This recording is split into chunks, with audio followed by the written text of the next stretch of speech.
Well, howdy, howdy, howdy. Nearly Senior Citizen here. Greetings, boys, girls, and all of our non-binary friends, and welcome to this, a brand new day.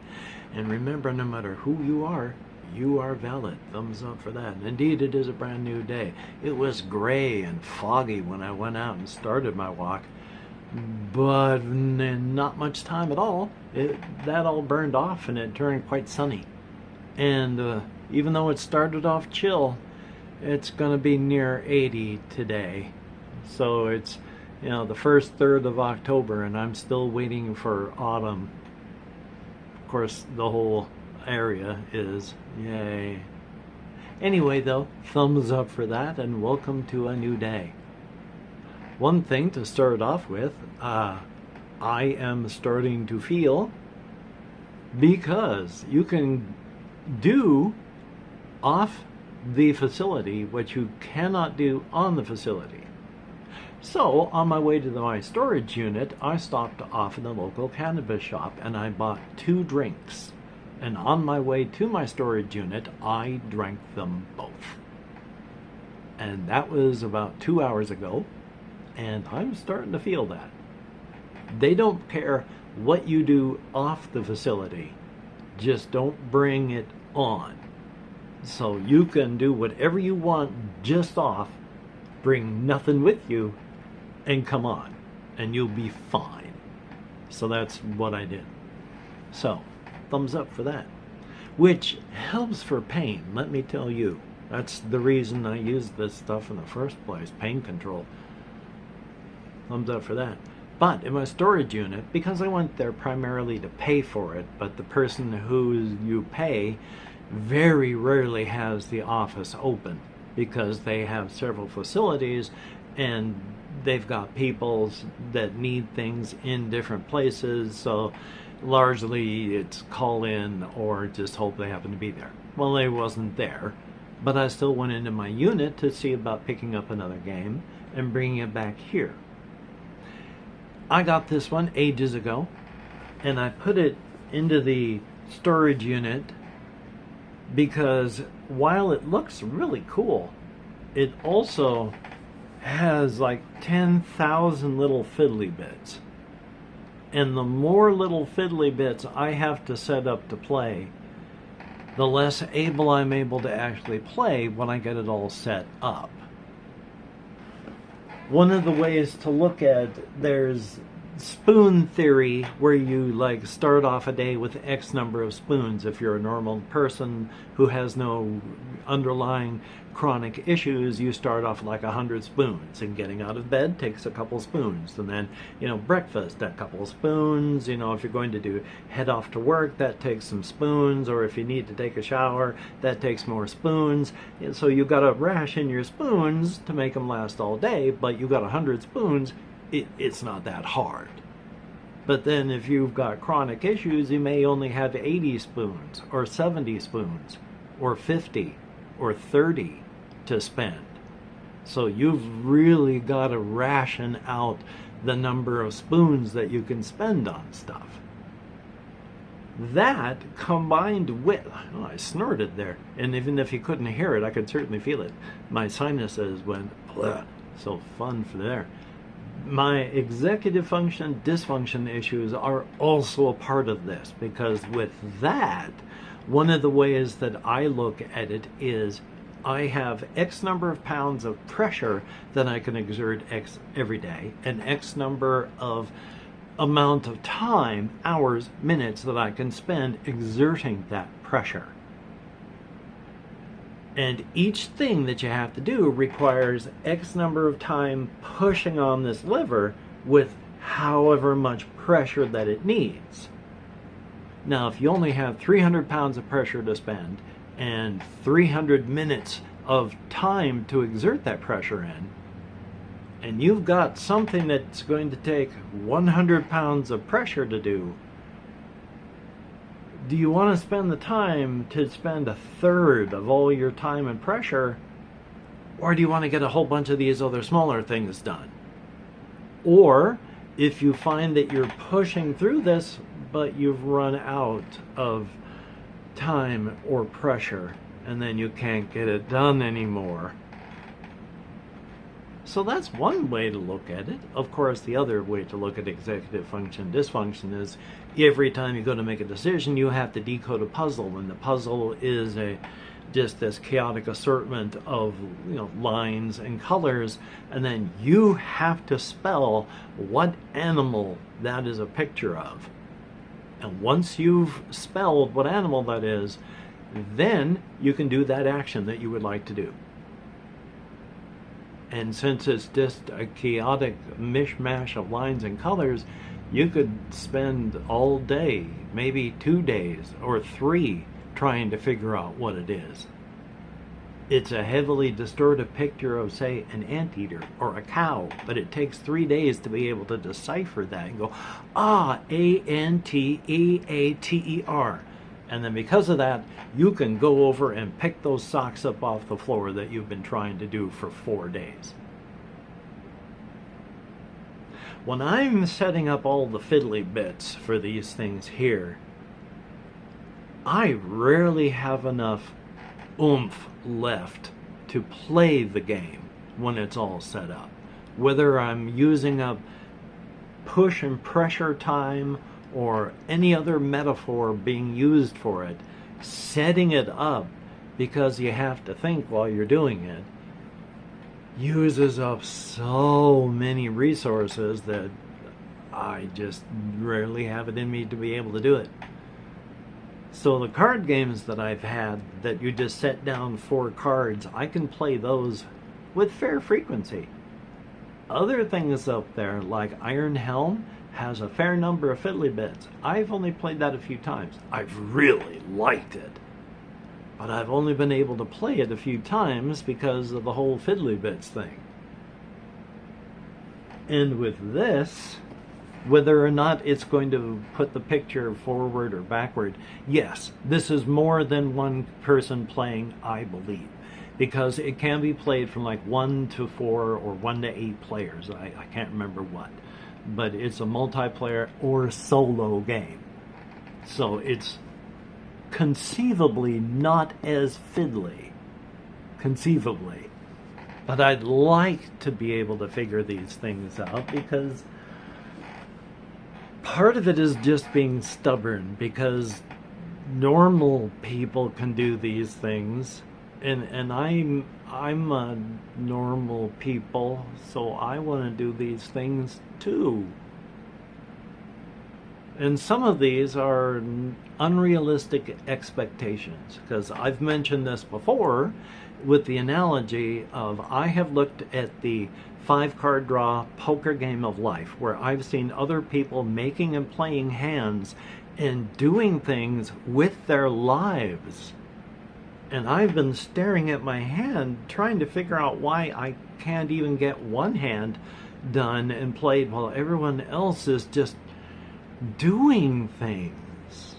And it's only by getting the understanding that I have ADHD and unfortunately not being able to be fully medicated for it, and that with my depression, social withdrawal, and my neurodiversity all together, I've only now been able to see in the past couple of years, but still at least I was 58 or 59, that I was able to see that I had, of my 5 cards, a 7 of hearts, a 2 of clubs, 2 gin rummy cards, and the instruction cards for Old Maid.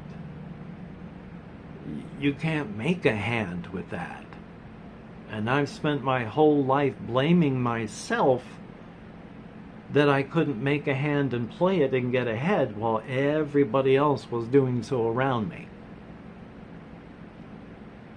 There's nothing I could have done with that hand. So I can't blame myself.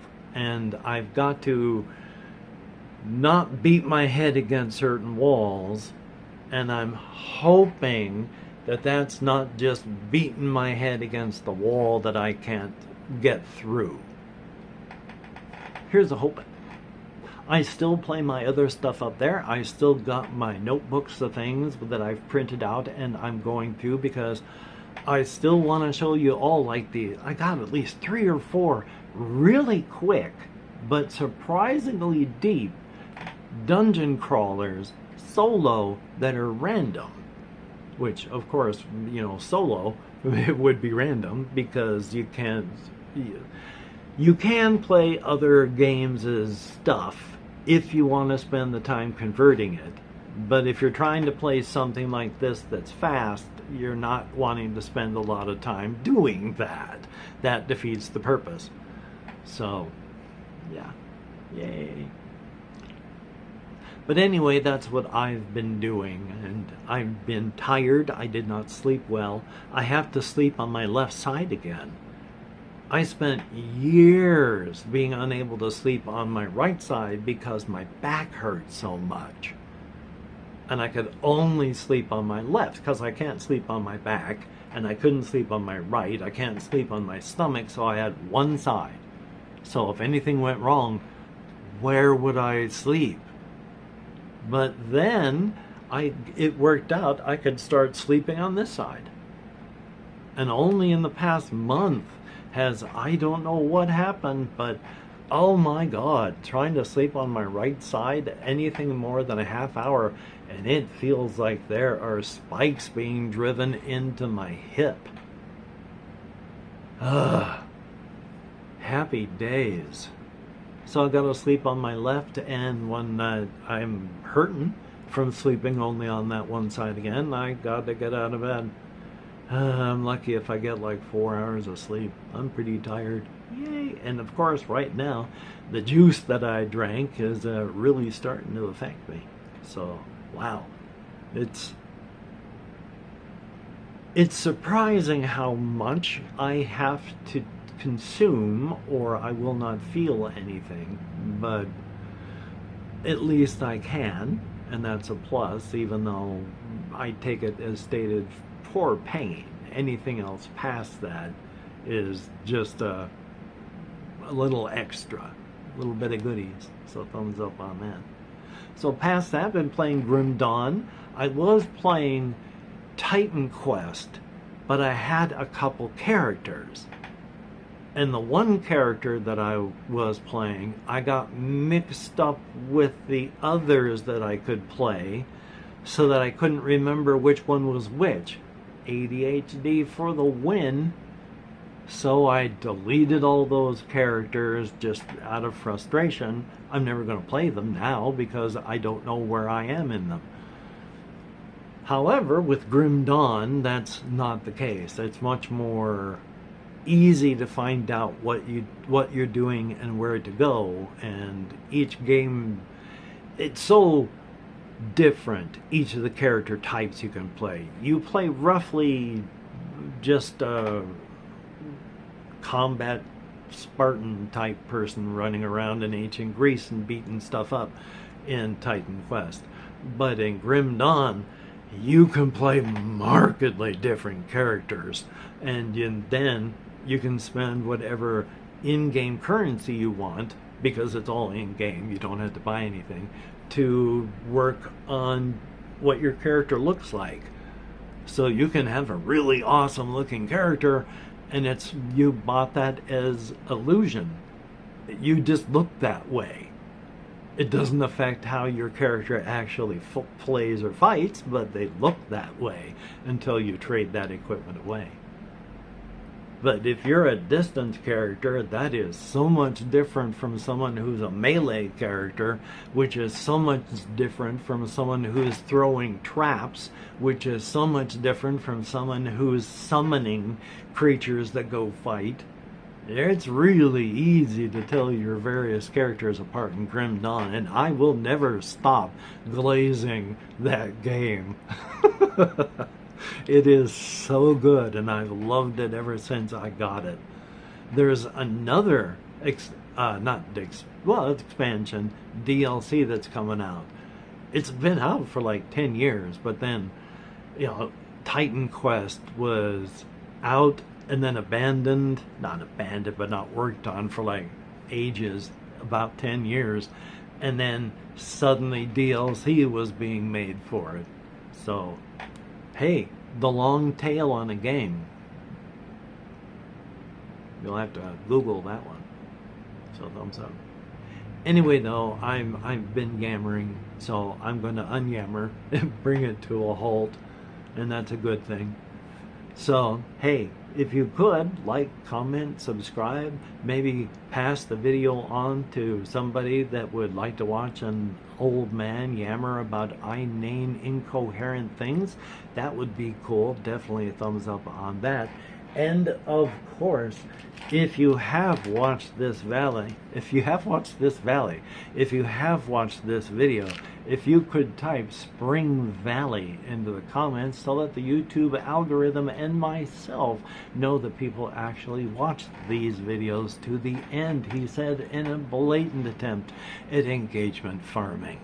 That's very cool. If you could, thank you very much. There are a couple of you that do, and I appreciate that very, very much.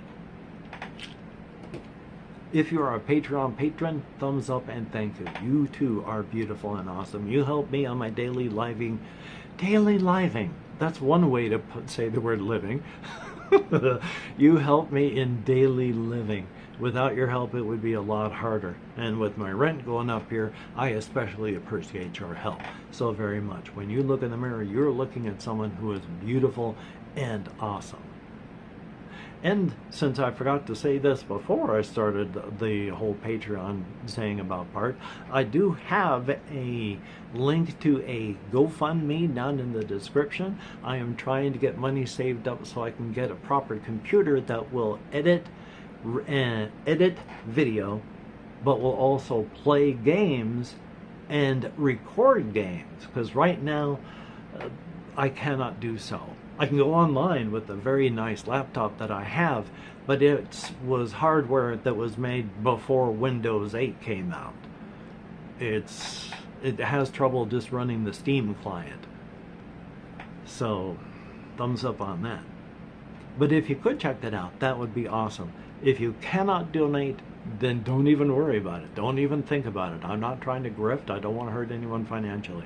Only if you can afford it would I like you to think about it. That would be very cool. Thumbs up. Thank you so very much for even thinking about it. For everybody that has left, I'll try that in English. For everybody that has left me a comment, it is greatly appreciated. I read as many as YouTube shows me. I thumbs up and I heart each one that I can. I answer as many as my nerve compression pain symptoms will allow, which is nowhere near as many as I would like. But still, thumbs up and thank you. You too are beautiful and awesome. So, I am going to edit, render, upload. I've gone on walkies. I've got appointments that I need to get to. I still have bills that I gotta pay. I got food. Well, I gotta get some food for later on. I have no food at all in the place here, so I gotta go out for more walkies. Yay on that. Still, exercise is good for you, which is why I would have gone walkies even if I wasn't going to buy food. Thumbs up for exercise. Hopefully you can get done the things that you would like to get done. And if you can't, please do not beat yourself up. There is no need for that. It does not help you get anything done. You're just punishing yourself, and there's no need for that. Please be kind to yourself. So, until we meet again, you take care. Have a great day today. I will see you on the flip side. And that is indeed a very, very good thing. And no words of wisdom, none at all. I am going to be suffering from couch lock and probably have to struggle to not have eyelid anchor. So thumbs up for that. You take care, and I'll talk to y'all later.